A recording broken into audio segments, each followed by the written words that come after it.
Welcome, everyone. This is the International Day of Peace online youth discussion. We are grateful for everyone who has joined us today.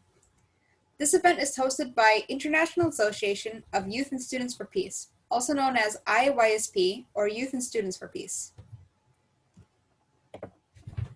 We are a global youth organization founded by Dr. Hak Jahan Moon, who, with her late husband, the Reverend Sum Young Moon, has dedicated almost their entire lives for the sake of peace. The mission of IAYSP is to advance world peace by empowering youth and students to become global citizens through character education and peace projects supporting the UN Sustainable Development Goals. The Sustainable Development Goals, or SDGs, are 17 goals created by the 193 member states of the United Nations to be achieved by 2030 by all nations, developed and undeveloped. These global goals address critical areas and are all interconnected in order to achieve peace and prosperity for all. The first part of this event will be a panel followed by a Q&A session. Only I as the MC and our panelists will be speaking at this time. But everyone is welcome to ask questions through the chat and we'll try to address them. Please just specify who the question is for. For the last part of the event, we will randomly divide everyone attending into small breakout rooms for discussion on a prompt we will pose beforehand. This will be followed by a call to action. I would now like to introduce our panel.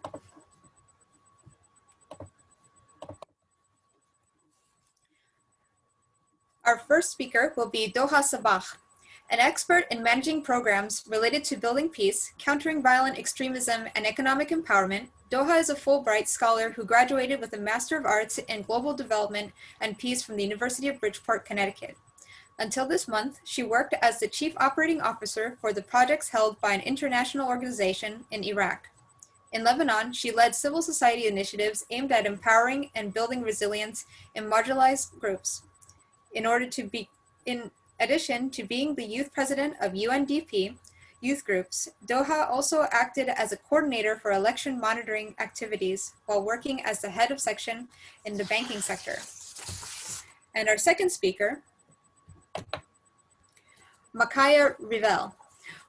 He was born in 1986 in Democratic Republic of Congo. His parents were professionals and he and his 4 younger brothers grew up in relative comfort in a country where the danger of violence and death was an everyday reality. He was 11 years old when the current civil war began, and when he was 16, his father and youngest brother were murdered. When he was 18, his mother died, adding him and his remaining brothers to the exploding numbers of orphans of the country. After turning 18, he was brought to York, Pennsylvania, to live at a residence for immigrant family groups and unaccompanied minors. Here he met Doctors Elizabeth and Alvin Rivel, who adopted him in 2006. Makaya received his Bachelor in Arts in International Relations from York College of Pennsylvania in 2015, and his Master in Arts in International Peace and Conflict Resolution from American University in 2017. Makaya has spoken publicly on many occasions, including a TEDx talk, Giving a Chance to a Refugee, in 2017. He founded the Marie Mambu Makaya Foundation in 2012, which is named after his mother, and started an orphanage in the Democratic Republic of Congo. Our third speaker is Barbara Wien. Since 1981, Barbara Wien has worked to end human rights abuses, violence, war, and ecological destruction. She has protected civilians from the death squads in conflict zones and worked to establish 280 programs in the study of peace and conflict resolution on campuses around the world. Barbara is a public scholar and peace practitioner with extensive knowledge of gender violence, peace building, nonviolent social movements, and the political economy of war. She has edited and written 27 books and articles, led 8 nonprofits, and taught at 6 universities.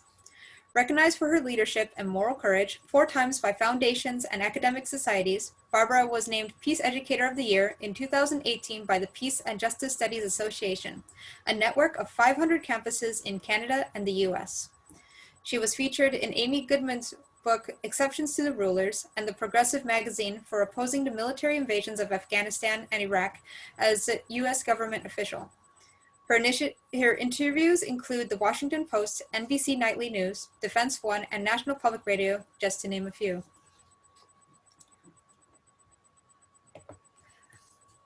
I would like to invite each panelist now to convey some things that they find valuable and want to share with the audience, starting with Mrs. Ms. Doha Sabah.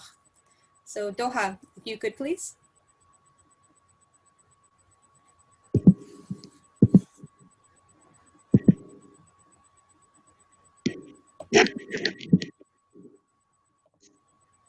There's no screen. Hello, Nadia. Hello, everyone. Thank you for being in this session.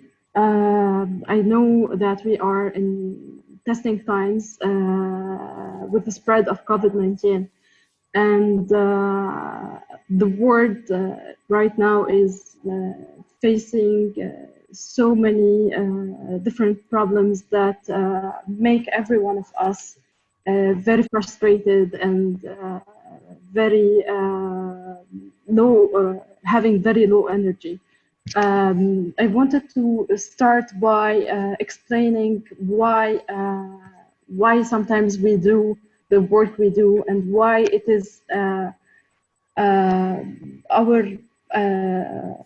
mission and maybe duty to be working on building peace every minute of our life, actually. I'm gonna share with everyone this photo. I'm not sure if you're seeing the photo I'm sharing right now. At the moment, we don't see it. Okay. Would it be all right for Ricky to pull it up? Yes.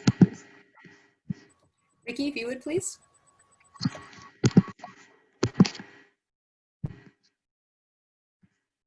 I think it's coming out right now. So can you see the photo? Yes, of an elderly gentleman. So I will start by explaining this. In October 2019, the Lebanese revolution started. This is one of the photos that was the main motive for any activist on the ground to continue and keep working without permitting frustration to devastate their share. This is a 60 years old, maybe Lebanese, who was on the street crying because he finally, after maybe 30, 40 years of conflicts that devastated Lebanon, is seeing Lebanese youth rallying to the street and asking for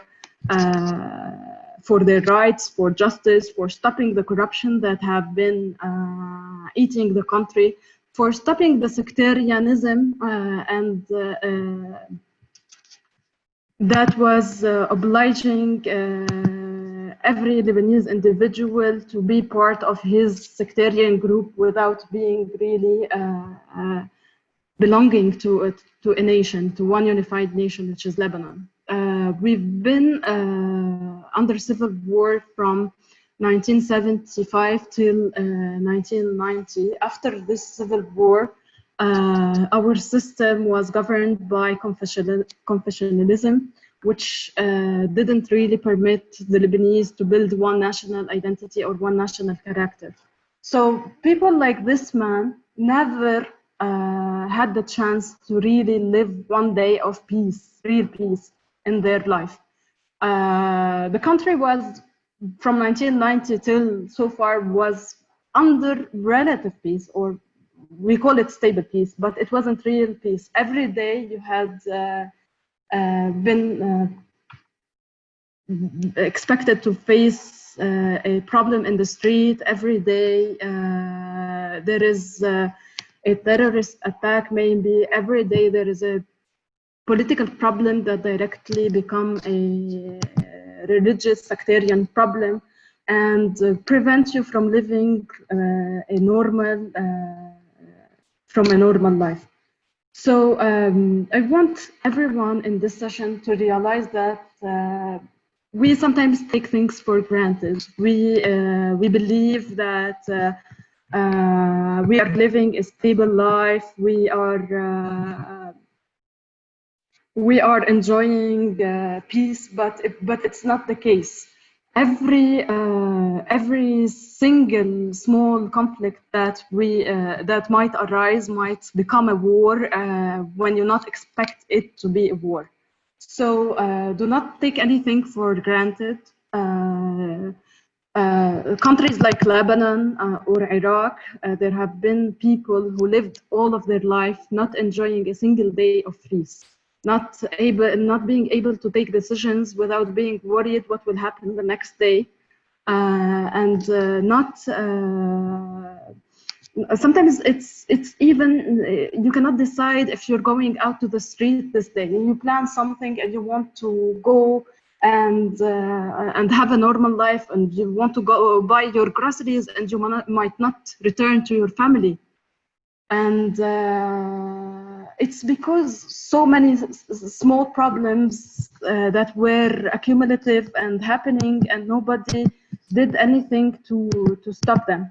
So this is another photo that I want to share with you.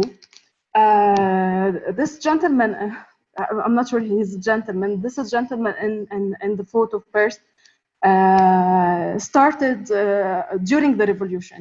He sent a message cursing one of the religious groups in Lebanon, and it almost escalated a very big conflict, and it almost also like made things escalate into a civil war again. It was just a small blog on social media where he cursed that religious group and humiliated one of their religious symbols. So directly, what happened is directly the women you see in the photo below, from two areas that were on the hotlines during the civil war in Lebanon, directly they rallied to the street. Directly they said that we, as the women of Lebanon who lived our youth in war, who we were afraid all of our lives, don't want our children to face the same things that we faced before. So as you see directly, Christian and Muslim women rallied to the street. They portrayed an image of love and unity. All right. Thank you, Doha. So we're going to wrap it up here. We really appreciate what you have to share. And it's true that we often take peace for granted. And so seeing how your country, what they face, and also how volatile it is, as you were sharing, if someone posts something even on social media, it could become very sensitive and lead to something very big. So we really want to pray and hope for something to happen with Lebanon, so that it can become something where everyone can really be happy, like the gentleman you showed in the first picture, where he was really weeping and when he had that one day of peace. So that was really beautiful. Thank you, Doha. We'd like to move on now, ask our next speaker if he can also share. So next, if Makaya Rivel, if you can share as well. Doha, could you please end your screen share? Can you hear me?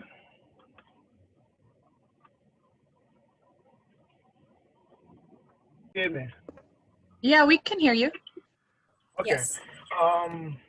First of all, I want to thank the Youth Students for Peace for its team, UN 75, shaping a peace and shaping our future together. This is a very important topic for me because I am a peace student. I came from a peace discipline. I was born and raised in Congo, Congo DRC. So conflict was almost a way of life growing up, whether it was internal conflicts or external conflict in the Congo.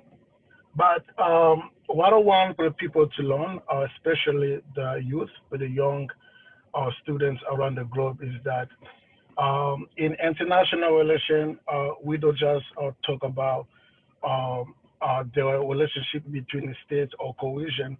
We also talked about something what we call R2P, which is that responsible to protect. Um, this planet, our countries, our future will be well defended by the next generation, for which is a young students, such as this organization are empowering and are supporting in a daily basis. Um, what we have learned from a COVID-19 is conflict that we see is no longer them, uh, it's becoming us. So for we fighting a conflict in our own doorsteps. Africa, it's a young continent, population or speaking. Um, the future of Africa belongs to its young population. Where we have almost a billion people in Africa are the age of 15 to 24. So I'm very, very happy to see this organization. It's kind of, pushing for the narrative of a peace. On my own personal experience, I see how conflict and the war really dismantle my country, the Congo DRC, because I care about my country and the people of my fellow citizens. I created the Mary Mamu Magaya Foundation, which is our mission is for to taking care of the orphans of war, because for the war really, really, really, really made a very impact in the lives of people, especially the most vulnerable. But we're talking about women and the children. So our advice in everyone who's listening, especially young people, to take an initiative. And I didn't do this alone, but I have a people who supported me. My parents, Dr. Elizabeth, Dr. Alvin, but they really, step up for me, and also my friends and the family. So there is always something you can do to move for the world in a peaceful prospect. So I look forward for your questions, and thank you so much for making this event possible. Thank you very much, Micaiah.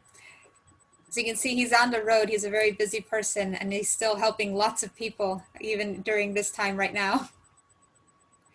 Next, I would like to invite up our final speaker, Barbara Wien, if she could also share some words.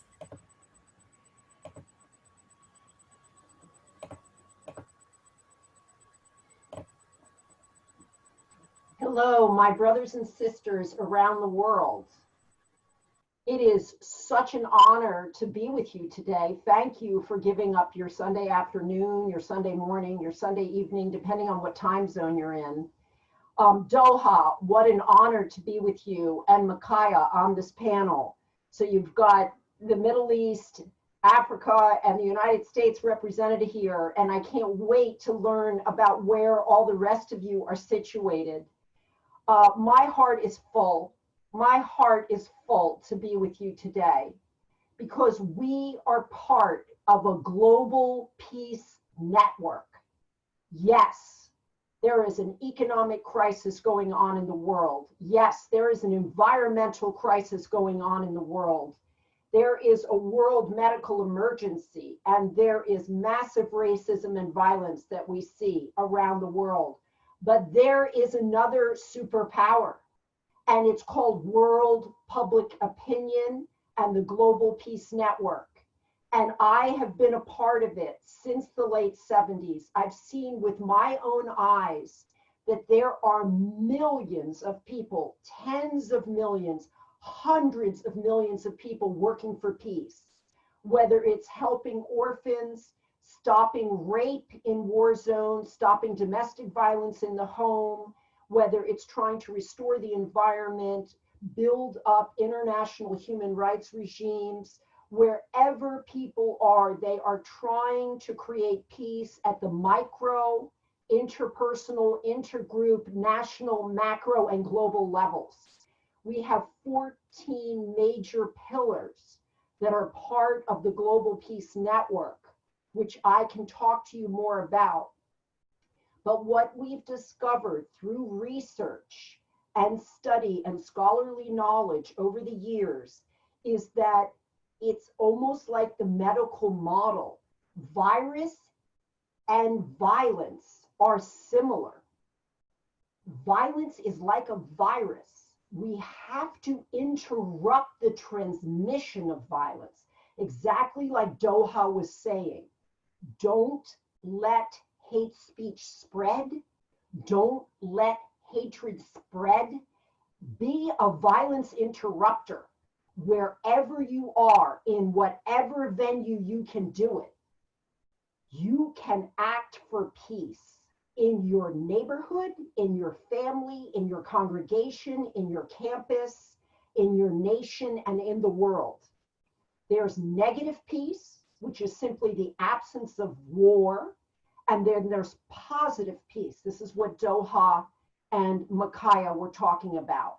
And look what Micaiah did with his life. He took a tragedy and turned it into a triumph, starting a foundation in his mother's name to help others as he had been orphaned himself. That's taking lemons and turning it into lemonade. Look what Doha has done with her life. She went into Iraq to try and strengthen civil society and help the most marginalized. If you dedicate your life, as these young people have done, as this beautiful woman in Lebanon has done, and this beautiful young man from the DRC, you too can be a peace builder. And it gives you so much joy. You may not be rich in material rewards, but you will be rich in spiritual rewards. And believe me, trust me, I know. I worked in the field of peace building, earning very, very little money all my life, but that's not what really brings us happiness. So we are growing peace education all over the world. We are graduating tens of thousands of young people in peace education. And behind me is my beautiful campus, American University. And I invite you to come study with us. We have one of the largest peace studies programs in the world. I have 248 undergrads and 189 graduate students in the study of peace and nonviolence. Peace education is growing. Nonviolence is growing. Look at the Cedar Revolution in Lebanon. Look at what the people are calling for in Lebanon. Look at Dr. Denis Mukwege in the Congo. There are people working for peace all over the world, and now you are part of this network. You must recognize you are part of it now. Only 3% of the world's population is engaged directly in violence, and we have to interrupt that cycle of violence. It means that 97% of the rest of us are not engaged in violence, and we have to interrupt the transmission of violence. We have to stop the bullies. We have to stop those who are dominating. And I include those in political power around the world and the rise of 53 authoritarian regimes, including in my own country of the United States. Those bullies have to be interrupted, and the rest of us have to step forward as upstanders, not bystanders to violence. And so join me as part of the Global Peace Network and put your shoulder to the wheel as I have for the last 40 years. It will give you joy and spiritual fulfillment. Thank you very much, Mrs. Wien. It's really inspiring. And also reading your biography, you've done so much, and it's true, what you've done in the last 40 years is amazing, and it's really a model of what we can also do to really help others and impact the world. So thank you. It's also an honor to have you and everybody, all the panelists here. I would, before we go into the Q&A, I would like to ask some questions to the panelists, if they could please answer, if they feel compelled to. So one of the questions is, what do you think creates conflict? So perhaps, Doha, would you like to start first?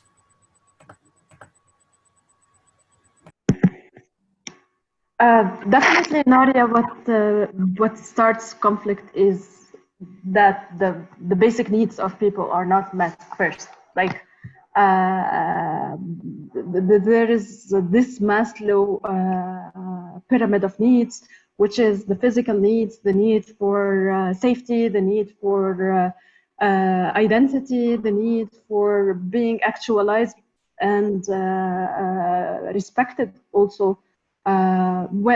Whenever any of these needs is not met, people start to feel that their basic human rights are violated, and that they are being treated in an unjust way, and this sometimes take them towards resorting to violence in order to achieve those needs.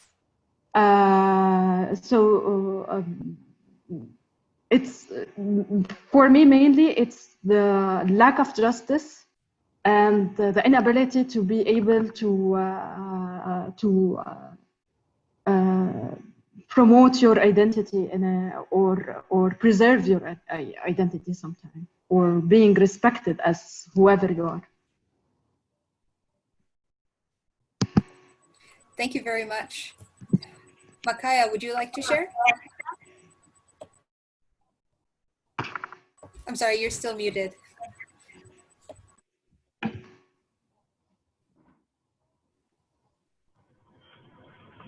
Yeah.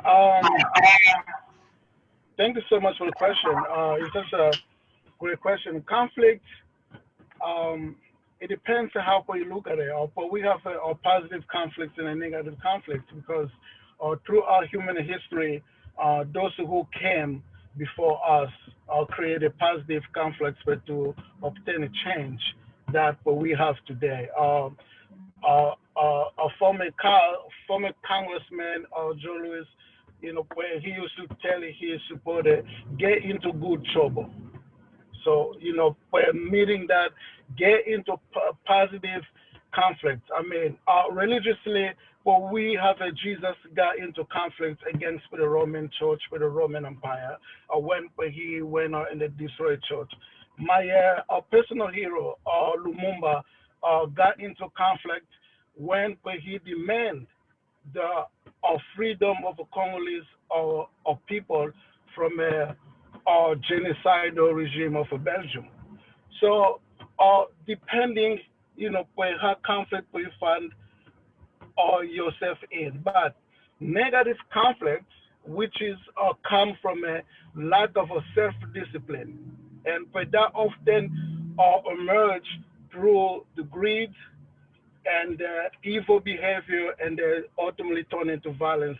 That's what we're seeing in the places like Congo. For the greed, turning Congo into, what I call adult Chuck E. Cheese, when the international community are coming and they're taking our natural resource without paying for the fair share.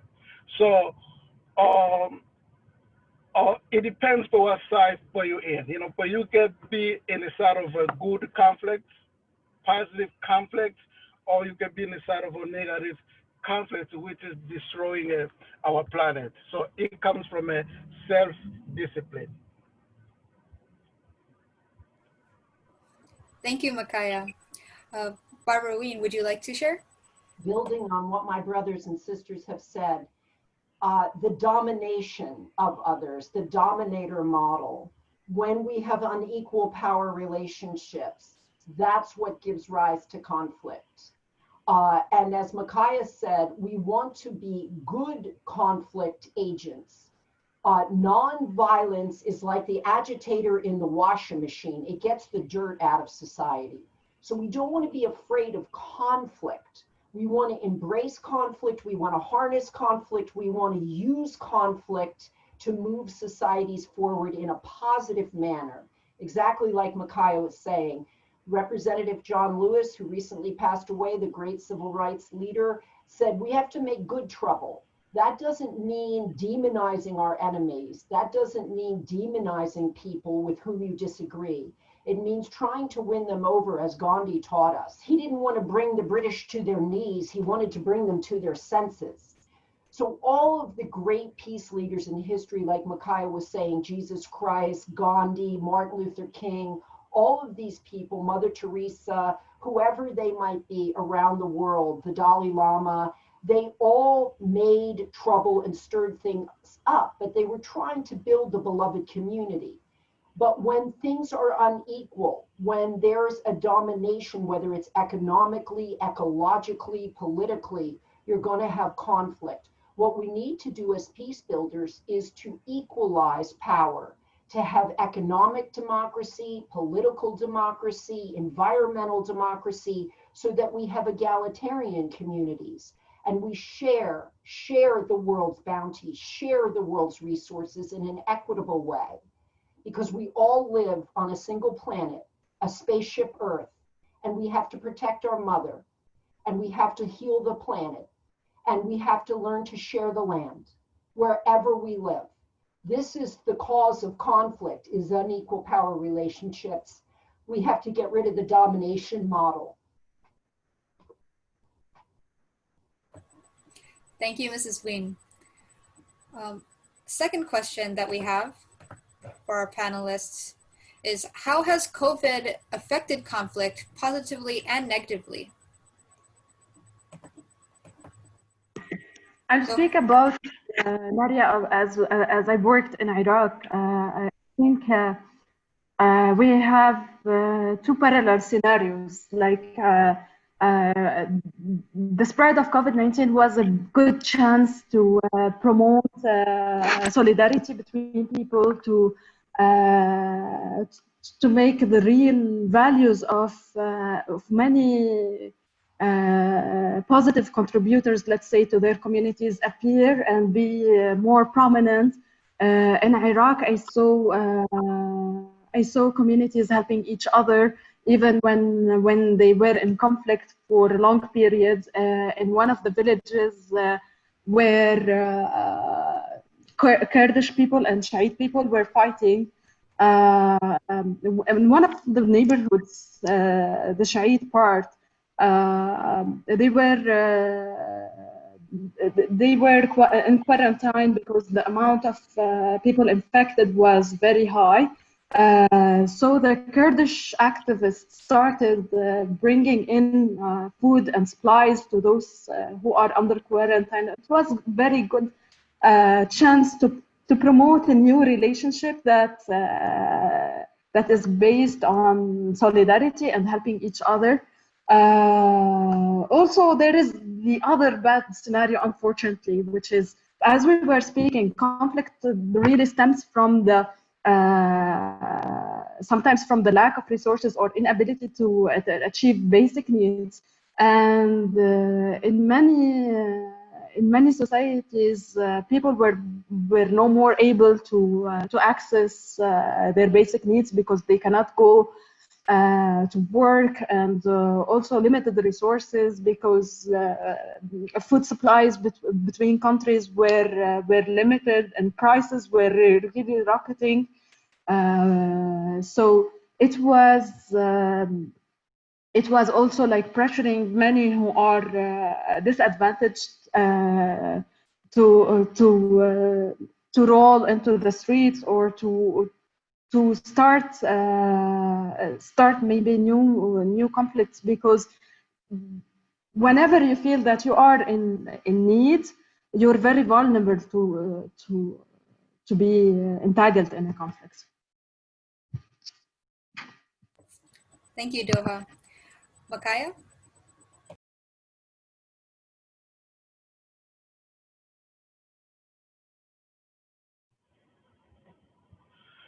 I think a few things I'll say about the positive and the negative aspect about COVID. I think the negative is that in the United States, we are seeing so many deaths. Almost 200,000 people have lost their jobs, have kind of lost their lives, and we have millions affected. So that really changed the way we live our lives on a daily basis, and that's a very difficult thing to see. When it comes to conflict, COVID kind of reminds us that we all are human family. Even in a conflict zone, but we're seeing even for the good guys and the bad guys are wearing masks. So that means that we have something in common. You know, killing one another is unnatural. So COVID just taught us that we are in this together. I think another negative aspect is that the civil society are suffering because of this pandemic. But we're seeing a lot of, you know, NGOs kind of lost their funding. You know, our organization is one of them. So for the event, what we usually do, for the things what we have done for years, and COVID took place, like everything just kind of shut down and kind of stopped. So um, I think you know, but we're seeing a less violence in internationally, where you know in the past 7 months, and but we're seeing a lot of funding from the NGOs and the IGOs because of the COVID. So there's a balance of good and bad when it comes to violence and COVID. Thank you, Micaiah. Barbara?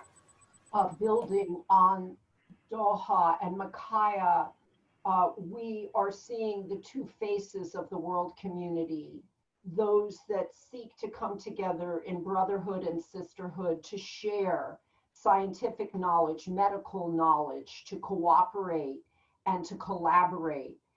This is the positive side of the human spirit and the positive side of the human nature, where we can work together to beat this disease. And then the disease has surfaced those who would seek to be selfish and those who would seek to have a race to the cure only for themselves. And we have a choice as a human race to collaborate and cooperate, or to pull up the gangplank and live in a siege mentality of the world. I choose the first path for humanity, and I think most people do as well. The other aspect of the virus, of course, has heightened inequality in the world. We now have laid bare the poorest of the poor do not have access to medical care. It has sharpened the inequalities. 50 million people in the United States alone have had to apply for unemployment insurance since this crisis began. 27 million of them are currently seeking unemployment benefits. But the flip side of that, the positive side of that, is that we are advancing public policy debates about the need for universal health care, the need for universal right to housing. So again, we can take from a crisis and take from a negative world medical emergency key lessons learned for the human race, that people need to have basic human rights. The other negative aspect of the virus is that we have seen domestic violence going up.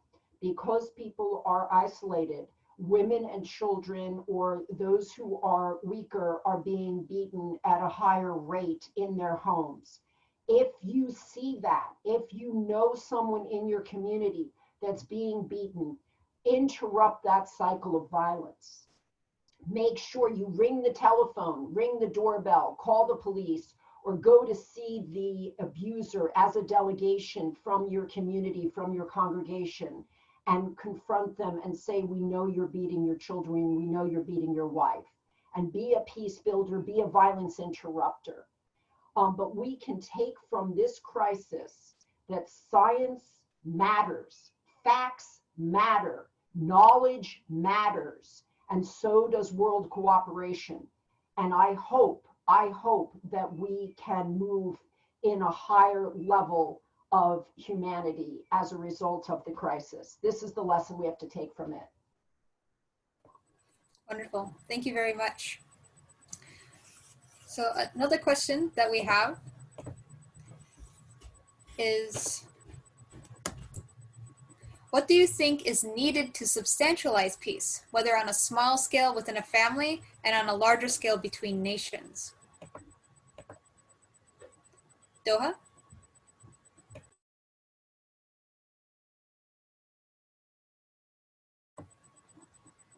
If you can unmute yourself, please. Sorry for the technical problems, but internet and services in Lebanon are not that at their very best. I think we have to have believers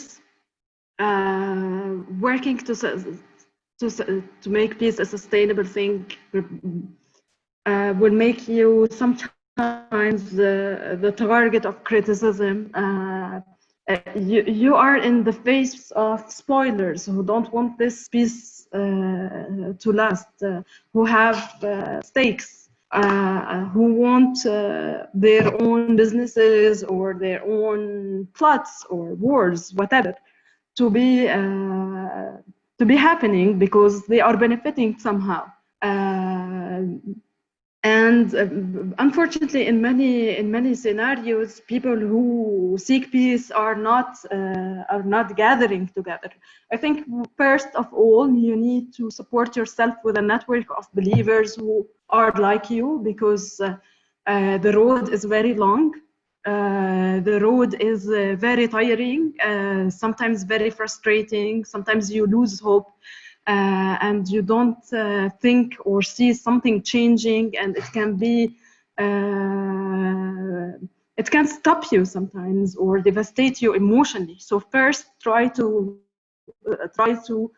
come with the people who are like you. Like Dr. Barbara said, be part of this network. We are the majority, but we don't seek to get together. Unfortunately, on the other hand, people who promote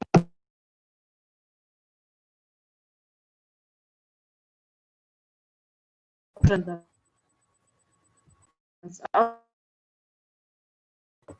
Doha, you're breaking up a little bit. Do you think you can repeat that last part?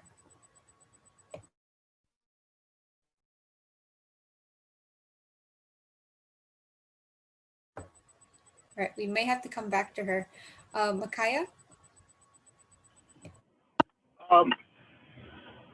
Peace, speaking at a personal level of peace, first you got to be organized, because the decision you make when you organize will last long. Then we got to be self-disciplined. You got to be disciplined in order to maintain the peace to yourself and to others around you.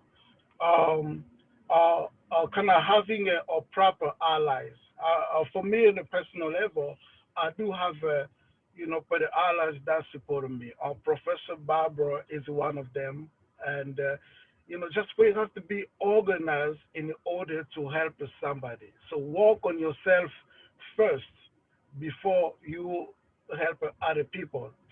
Um, in the States, it's because after you are organized, and but you'll be able to speak against the atrocity that's happening in your community and in your society, in your country.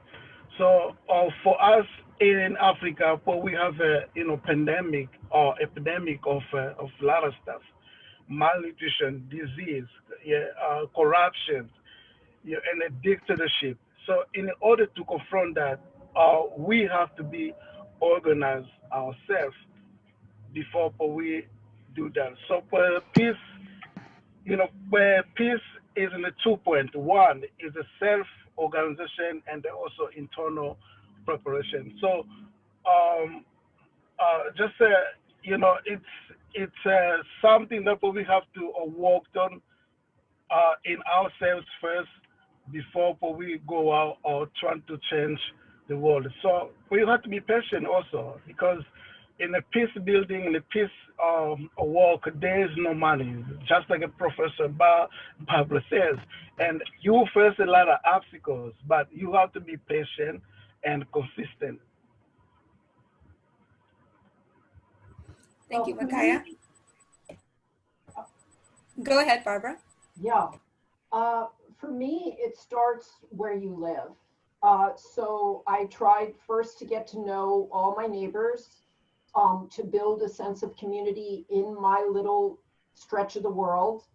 to then get to know everybody in the schools, in the police, in the firehouse, in the civic organizations, my local elected officials, and to build community wherever I go, to try and weave the social fabric of my little corner of the world very strongly, like a rope. We are all strands of a rope. And if we weave the rope together and twist it, we will be stronger. People are trying to tear apart the social fabric of our societies through greed, through bullying. We can't allow that to happen. We have to reweave the web of life wherever we live and try to create strong neighborhoods. So I have about 80 families on my block. We share food if someone is poor. We share clothes for the children. We share medical equipment if somebody's in need of a wheelchair. We have little block parties and community yard sales where we basically just swap junk if somebody needs furniture. We drive people to the hospital. We try to live our lives in such a way that we help each other. If you can do that where you live, try to get to know your neighbors. Don't just stay behind a screen or behind closed windows. I know it's difficult in the pandemic, but you can still pick up the phone and talk to people or greet them across the yard or across the alleyway. If you're in an apartment building, try and build community wherever you go, and love. Try to spread love. It's the only thing that has ever worked. It's what the world needs now more than ever. And Martin Luther King talked about building the beloved community. So that's what we need to do. We need to refuse to be enemies. We need to refuse to demonize other races and classes of people. I know it's hard. I myself fall victim sometimes of mean-spiritedness, but I try to overcome it.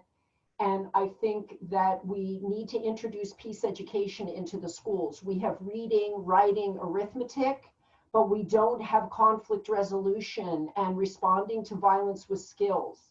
If we could teach another basic skill in the school, reading, writing, arithmetic, and peace education, that people would begin to understand we have not always lived with war.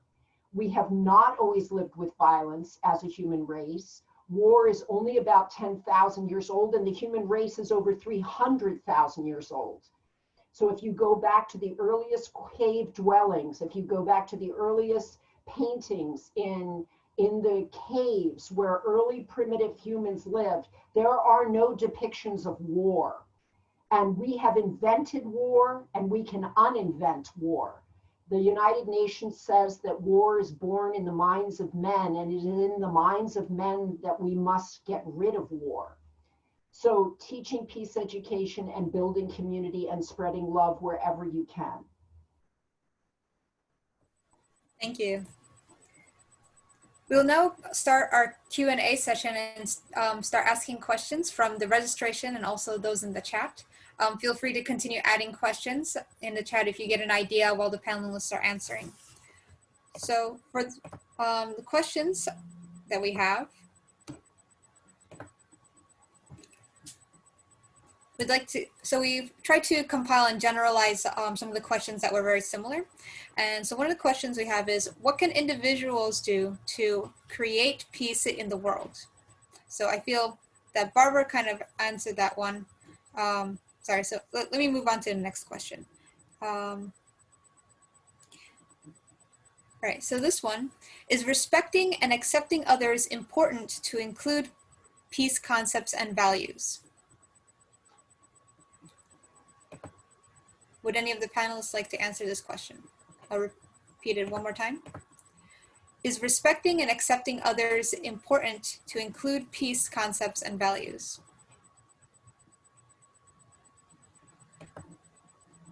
Well, I think we've seen the Lebanese people doing this. Shiite, Sunni, Christian, all the different ethnic groups in Lebanon are trying to rise up against hate. That's the reports I've been seeing. That's the videos I've been seeing, especially among the youth.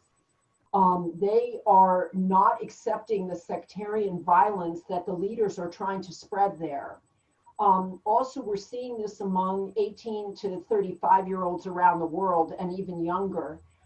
Youth are marrying in record numbers interracially and interethnically. They're transcending racism. They're not accepting the racism of the older generation. Young people around the world are embracing LGBTQ folks. They're not being trapped in the old binaries of gender identities, and they're transcending differences. So I feel like youth are way ahead of the older adults in being woke, in being aware of the environmental crisis, and they're banding together to try and solve the world's problems because the adults are not doing it. So I feel like there is respect emerging among this age group that's online with us right now. Thank you. Would anybody else like to share?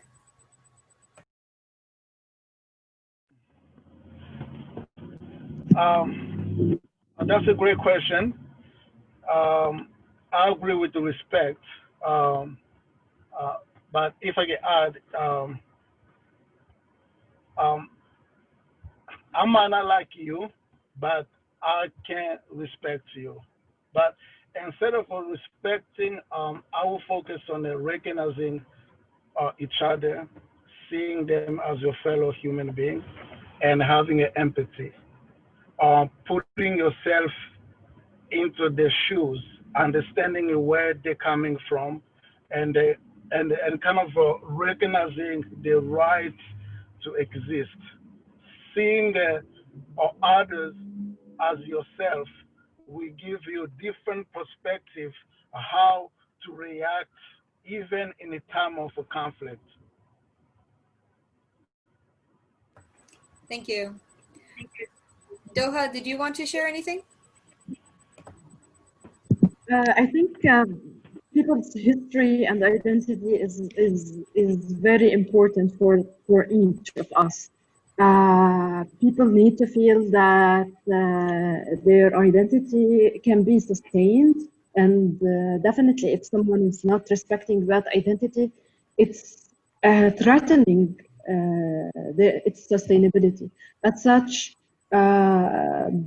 yes, you have to respect others. You have to make an effort to know something about the other, to know who they are really and why.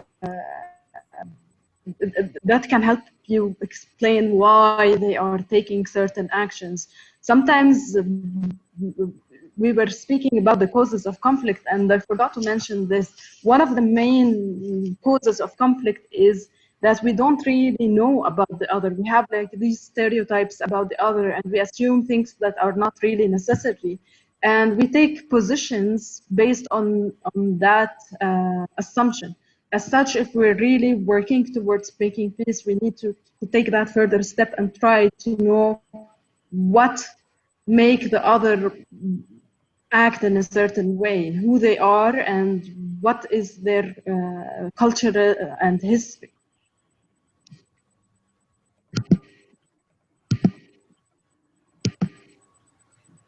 Thank you, Doha. Are you finished? All right, I believe she is finished. Okay, thank you very much.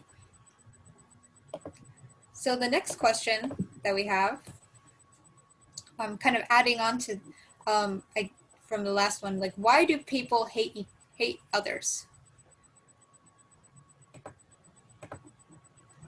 If anyone would like to share any kind of insight or thought. Nadia, what was the question? Why do people hate others? So what do you think is the reason?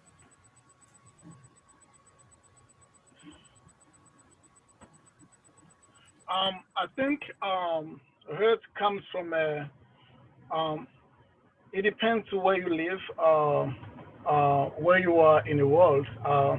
One example I can give is when during the slave period in the United States, but the slaves were taking care of white children. Those children didn't know but those slaves were black, or but they were being disrespected in society, but they see them as a family members. But after but they grow older, that's when but they saw how the society were treating these but the caregivers, changed their perspective, how they were treating but the caregivers as well. So we are not hurtful people as a human being. It's learned, where we learn how to hurt other people.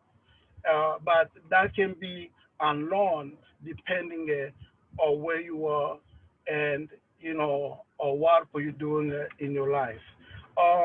And also, but that can come from greed and the power. So um, I think, but hurt where it can be focused on how we treat one another is not, it's, but we create that way to have a control over other people. Yes, I would build on Micaiah's excellent answer, and thank you for raising the whole inhumanity of slavery.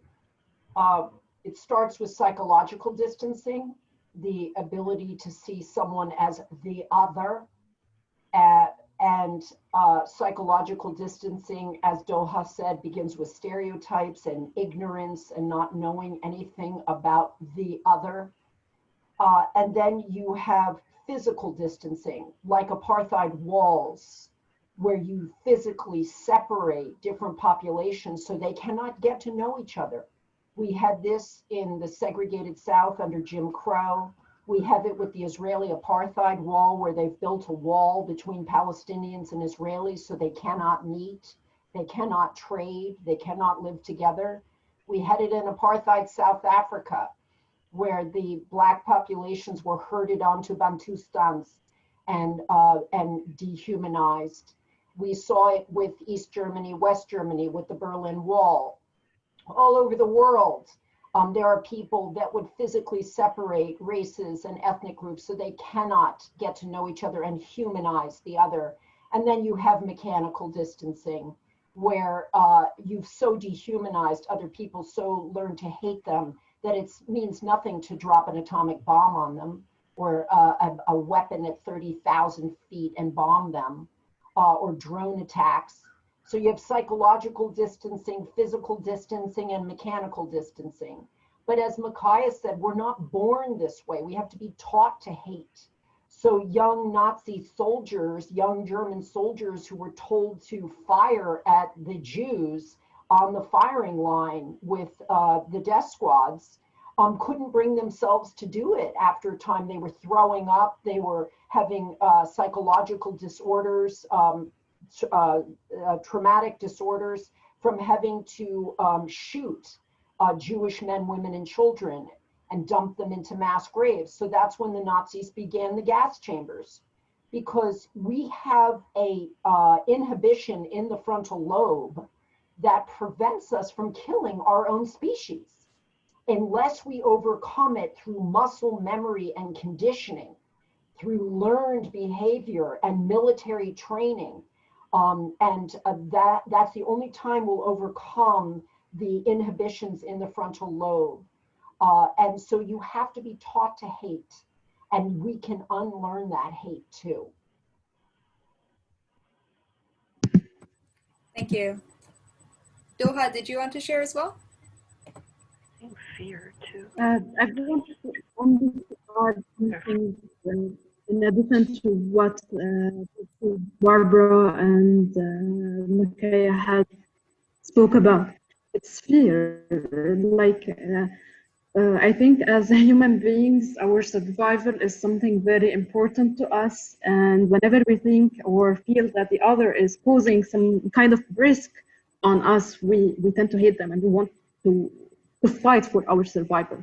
As such, you see entities and political institutions who invest in wars always like capitalizing on creating fear from the other, always making us feel that we are under risk, and it's that particular other who is putting us under risk. Where sometimes we are under the risk of being financially not in a well situation. They tell us that it's immigrants who are captivating all of our source of income. As such, we need to hate those immigrants because they're not allowing us to take that. Sometimes it's another nation who is posing a risk on us. They want to take our land. Sometimes it's another religious group who is posing a risk on us. As such, it's our fear also that from the other that makes us hate the other. Thank you. These are really wonderful answers, everyone. I'll now ask another question. Let's see. Right. This is also a question from the registration. How can youth aid in peacekeeping? So is there something that youth can specially do to help aid peacekeeping? Well, they can learn about United Nations volunteers who go out across the world and try to build peace through the UN. There's also many, many organizations that are serving as peacekeepers at the local level. One is called Christian Peacemaker Teams. These are Quakers, Mennonites, Church of the Brethren, nonviolent churches, pacifist churches that walk side by side with people so they're not injured. And another one is Peace Brigades International, where I was the executive director for 5 years. We send unarmed teams into war zones to walk side by side with villagers so they don't get killed by the death squads, paramilitary groups, gangs, violent drug networks, and walking with the villagers in living with the villagers so that when violent actors arrive, we're the ones that go out and greet them. 200 masked armed gunmen showed up at a peace village in northern Colombia, and it was the Peace Brigades International teams made up of 40 nationalities that went out and confronted the masks, armed gunmen in ski masks with their huge weapons, saying, if you kill these villagers, you're going to have to kill us too. And then you're going to have the wrath of all of our governments down on your head from around the world, and the media is going to arrive, and the world is going to know that you killed these villagers. We refuse to be bystanders to genocide and violence. And now there's 14 groups like this around the world that are fanning out in international solidarity, crossing international boundaries to be unarmed bodyguards for human rights and witness the presence of peacemakers, peacekeepers, peace builders. You can do that in your neighborhoods. In the United States, we have something called the Guardian Angels. They wear red berets and they ride on the subways so that people are not mugged or injured. Some of them have lost their lives to drug dealers. But we are also protecting people of color if they run for office or if they try to register to vote. This is going back to the great civil rights period where young college students from the North rode buses, black and white together, to the South to walk side by side with Black voters so they could register to vote. And these peace teams around the world modeled themselves after the Freedom Riders, who went into the belly of the beast, into the segregated South in the United States, and were willing to risk their lives so people could have democratic rights. So you could have neighborhood peace patrols to bear witness so that police don't kill black and brown bodies and black and brown people, police brutality. You can do it overseas, you can do it through the UN, you can do it through your church. Thank you.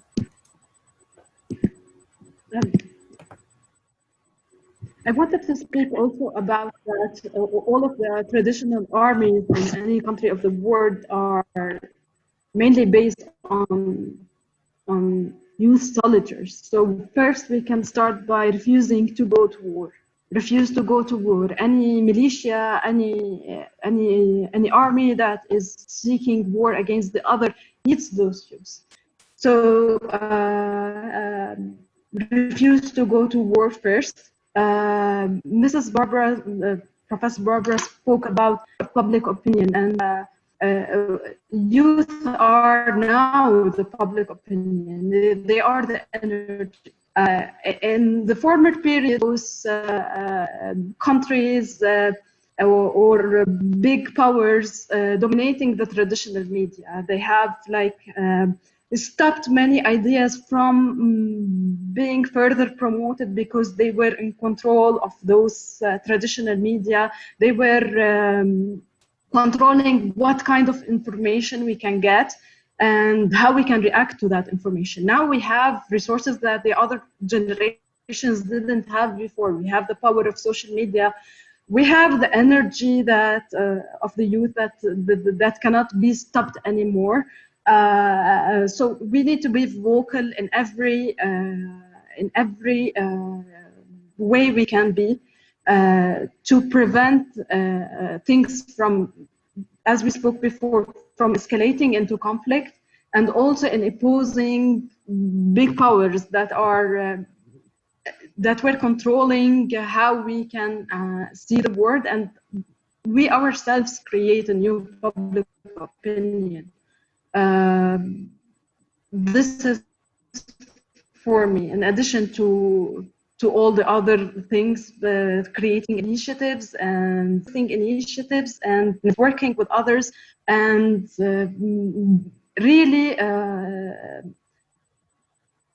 expecting any conflict in the world or any problem happening in the world to be your own problem, because if we keep silent about something that is happening in another country right now, we will have to face the fact that others are also going to be silent about things that can affect us in the future. So never stop defending the right things wherever they are. Thank you. And for sake of time, we have one more question that we're going to ask. So this one is kind of a two-part question. So how can we make the vision of a peaceful world an attractive cause for people who seek the truth? To elaborate a little more, some people love God and the Word of God, but are not so concerned with building a peaceful world. I would say that Gandhi taught us we have to put forward the positive program. What do we stand for? What is it that we're offering? What is the platform by which people can come together? And you have to, as Doha said, meet their human needs, meet their need for identity, meet their need for security. And I think if we show people that peace will foster so much more prosperity. Right now, violence in the world is costing about 14% of the world economy, about $14 trillion around the world. And if we could show how that money could be spent on clean water, clean energy, green jobs, repairing the Earth's rainforests, to stop the forest fires, to clean up the oceans, to get rid of plastic, that we could divest from war, we could end world hunger as we know it. A rising tide could lift all boats. So I think we have to articulate the beauty that could come with world peace. Whatever faith you follow, not just Christianity, but Buddhism, Hinduism, if you're a Sufi, if you're any religion, any faith, all of the world's religions have come together in the World Parliament for Religion and Peace, and all paths lead to God and to heal the planet. So I think if we lay out what the money could buy and the potential of young people, if they didn't have to take up arms, if they weren't recruited into gangs, if they weren't recruited into militaries and militias, and the Lord's Resistance Army and ISIS, if we meet their needs and we meet the prosperity of a society, and we could show them that peace could create so much more joy in the world. We have to make it a joyful thing. We have to make it a compelling vision of the future. Thank you. I think, if I can add, when it comes to religion, is the idea of a religion, it depends on how you make it to be for you and for your own soul. It's more like what are you becoming, or why your religion is turning you. So for me, but what brings me peace is helping other people. But the idea, if I can assist people in need, that brings me peace. It doesn't matter, for what denomination or religion they belong in. I am an asylum seeker because I always kind of speak up for the atrocity that's happening even in my own country. I speak up against my country, and I talk about what's happening around the globe.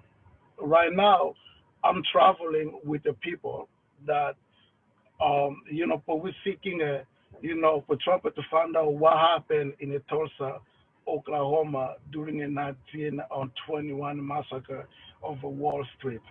So that's how I found the way to serve, my God, my America, by finding out the truth and then speaking, on the behalf of those who cannot speak for themselves. It doesn't matter for what create gender or religion or background where they come from. So that's how you can serve God. And those who will walk against this idea are not truly doing God's work. Thank you. Doha? I want to speak about it. I want to speak about the certain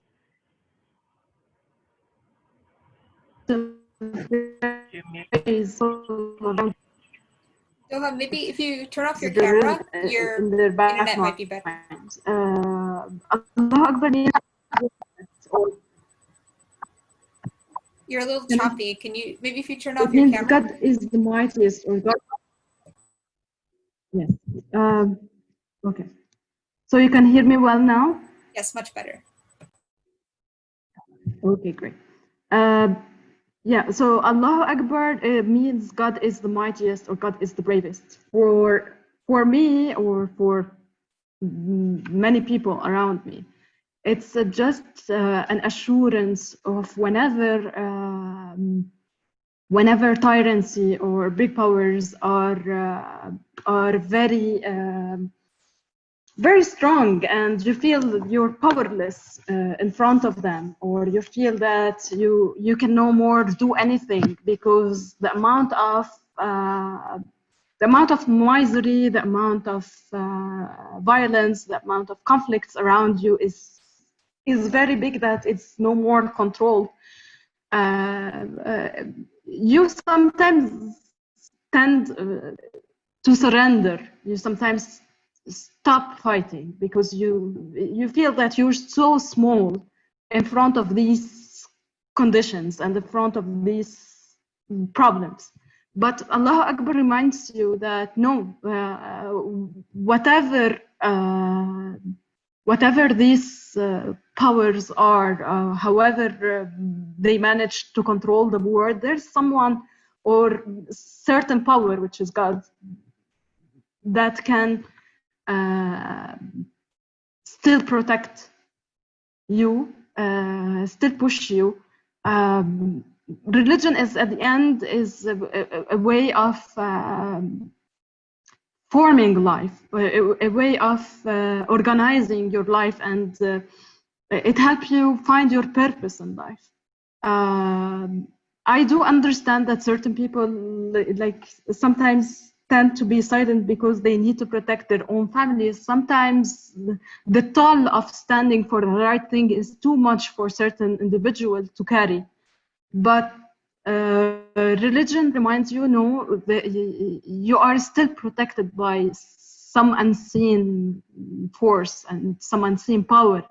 And you have to remember that your purpose of life, or in this life, is way bigger than just eating and drinking and just working.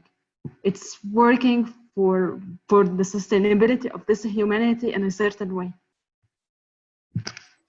Thank you, Doha. Thank you everyone so much for your questions, and also to the panelists for answering them so well. They're very inspiring, and we really appreciate your experience and knowledge in how you answered these questions. So now we want to move on to our breakout discussions. And so the process will be, everyone will be randomly put into groups of 3 to 4. Really quick, if I can get a thumbs up from the panelists, would you like to join the breakout discussion as well? All right, Barbara Wien would like to as well. How about you, Doha? Are you, and Makaya, would you like to join a breakout discussion? Yes. Okay, great. And Doha? Yes, definitely. Okay, so I would like to, during the breakout discussion, I want to encourage everyone who is participating to introduce themselves to their group and take a couple minutes to share something that stood out for you from this panel and all the questions, and anything that inspires you, like how you want to move forward and work with others in creating peace. Please try to give a chance for each person to speak. We have about 10 minutes, so about maybe 2 to 3 minutes per person. So Ricky, could you prepare those breakout rooms? All you have to do is click the join button and you can go to breakout room. Yes, Now, there's a woman that's had her hand up for a really long time. I don't know if you've seen it. She might not know how to use the chat box. Oh, okay. Who is it? Ikram? Yes. Okay, Ikram, you have a question? Actually, if I can give my introduction, I want to thank you for this meeting and for the subject, a very important subject you are introducing, to gather all responsible people and mentalities to think about what is the depth of our need for peace, especially in these days, in this century, in this life, because life changed a lot, and our generations, they are they have open mentalities, and they want to join everybody. They want to know the world. They want to go around the world and to have the better life, and to share with building this life. But are all people or politics or regimes know the same or hold the same meaning of peace? In this way, maybe the question you choose from the questions they went to you was and mentioned it, and those respectful personalities that answered it, I sent it. Really, it's a worry. I'm worried every day, every moment about, not for us, because we have our life, we build our life, we lived also long years, but the coming generations, are we building a world or a peaceful world for them? I'm talking all over the world, and respecting. When we respect what they need, what they are looking for, our countries, our cultures, our beliefs, our past, and what we are looking for in the future, these supposed to be our main goals, to build up the new world and to keep it and to save it and to support our generations.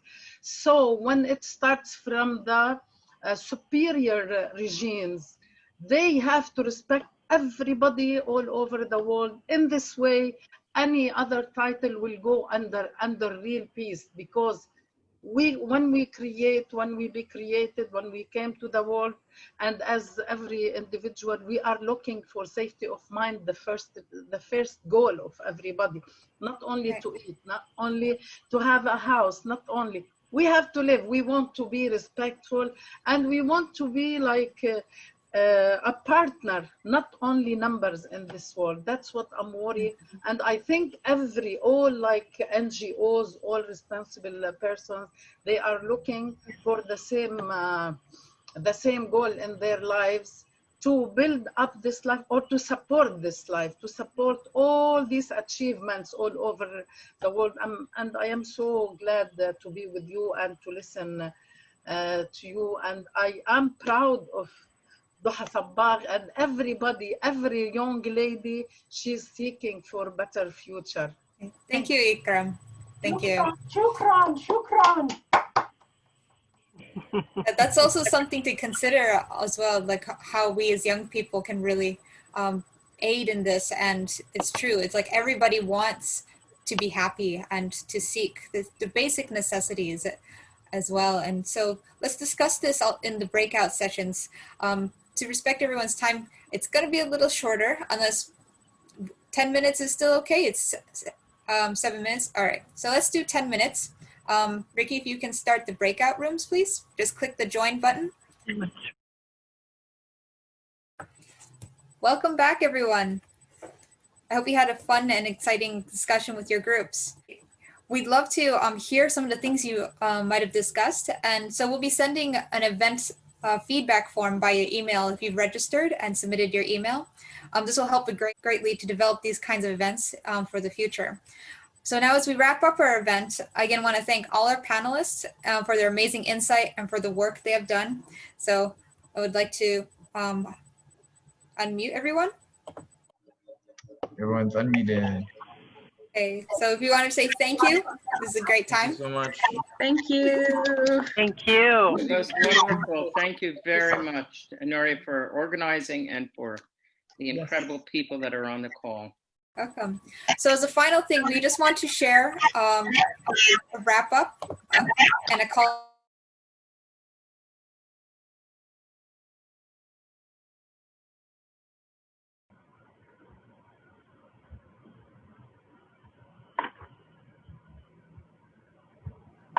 Naria, you're muted. Oh, okay. Can you hear me now? Yes. All right. So these are some of the things our panelists are working on. So there's the Tri-Pulley Project. It's a socioeconomic impact initiative. We will also include all the links and the websites in the email that we send when we send the feedback form. And then this is Makaya's project, the Marie Mambu Makaya Foundation, the Orphanage in Democratic Republic of Congo. And for YSP, we are also part of the Peace Starts With Me movement. Tomorrow for International Day of Peace, there will be a virtual rally on the theme of Come Together Children at 6 p.m. Eastern at peacestartswithme.com. There'll be a lot of gospel singers and also Bishop Noel Jones speaking, along with Mother of Peace, the founder of YSP, Dr. Hak Jahan Moon. And we also invite you to check out our website, our USA website, yspUSA.org, and also our international website, IAYSP, to see who we are, what we do, and if you'd like to join our global network of young people.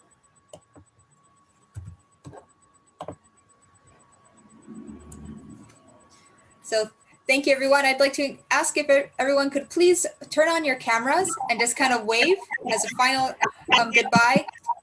And again, thank you, panelists. It was such an honor and a wonderful experience having you. And thank you, everyone who is passionate about peace and moving forward with peace and creating it.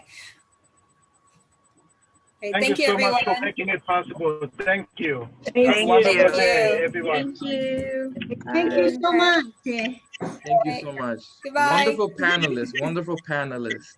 Yeah, thank you. Have a wonderful day and peace be with you. Thank you, Aju. And with you. Yes. God bless all of you.